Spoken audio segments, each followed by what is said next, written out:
Welcome to the Explainer. Today, we're diving into a really powerful code for living a meaningful life, one that comes to us from Confucian philosophy. It's basically a framework for how we build our relationships, our character, and our communities. All right, let's kick things off with this quote, because it really sets the stage for everything we're going to talk about. This isn't just about politics or big-time leaders. It's about a fundamental truth. Trust is everything. And according to Confucian thought, the very first place we learn and earn that trust is at home, in the family. So where does this timeless code begin? Not with some grand, abstract set of rules for the whole world. Nope, it starts right at home, with the people closest to us, our family. This is the ultimate training ground for becoming a good person. At the very heart of this is a concept called xiao, or filial piety. And look, this is so much more than just obey your parents. Think of it as a deep, profound respect and a lifelong sense of responsibility. The big idea here is that this specific relationship is like the root of a tree.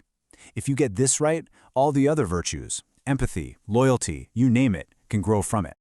And what's really fascinating is how Confucians saw this as the absolute starting point for a moral life. It's like if you can learn to be loyal, respectful, and responsible within your own family, you're building the moral muscles you'll need for every other relationship in your life. It all starts here. So what does this actually look like in the real world? Well, it's definitely not about blind obedience. It's about active care. It means providing support, sure, but it also means having the courage to speak up. For instance, true filial piety isn't just nodding along if your parent wants to make a risky financial investment. It's respectfully and lovingly voicing your concerns to help steer them away from a bad decision. See? It's a two-way street of mutual care and responsibility. And then, this idea starts to ripple outward. It expands to see, or deference. This is where you take that same respect you've learned to show your parents and apply it to your older siblings, and then, eventually, to all the elders in your community. It's a pretty brilliant way to scale up the harmony you create at home into a blueprint for a stable society. Okay, that brings us to our second big pillar, the inner compass. Once you have that foundation of respect built within the family, the focus turns inward. It's all about cultivating your own character. The goal here isn't just to check off a list of rules, it's a personal journey. The aim is to become what's called a junzi, which you can think of as a truly exemplary, noble-minded person. And the key word there is journey. This is a lifelong process of self-improvement. So how do you get there? Well, Confucius laid out a pretty clear three-step path. First, you have to practice self-regulation, mastering your own impulses so you can act with intention. Second, you actively work to live out a set of core virtues. And third, you commit to being a lifelong learner, because education is seen as absolutely essential for moral growth. And this is that inner compass we're talking about. These 5 virtues are the toolkit for living an ethical life. Let's break them down. Run is benevolence, basically empathy in action. Its benefit? Creating real human connection. Yi is righteousness, doing the right thing just because it's right. The outcome is building character and self-respect. Li is propriety, which is knowing how to act with respect in different social situations. This just makes life smoother for everyone. Zhi is wisdom, the kind you get from learning and experience, which helps you make good judgments. And finally, sin is integrity, being trustworthy. And that brings us right back to that trust we started with.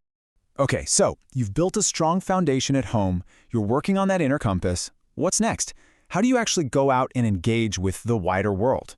That brings us to our third pillar, the social fabric. This pillar is really built on one simple but incredibly powerful principle, shu, or reciprocity. You probably know it as the silver rule. It's right there on the screen.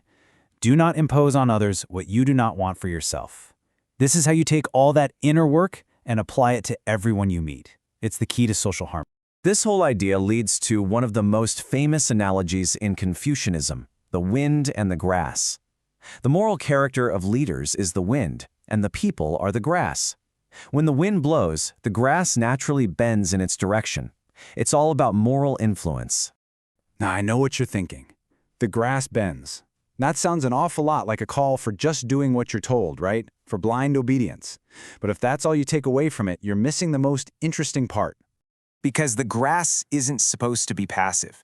In fact, being a good follower, or a good team member, or a good citizen is an incredibly active role. You have a duty to think for yourself, to see things clearly, and most importantly, to have the courage to speak up when something's wrong. So the grass isn't mindless. It's meant to be responsive, engaged, and thoughtful. Okay, let's bring this all home. With everything going on today, why should this ancient code still matter to us in the modern world? I think it's because these pillars are just timeless.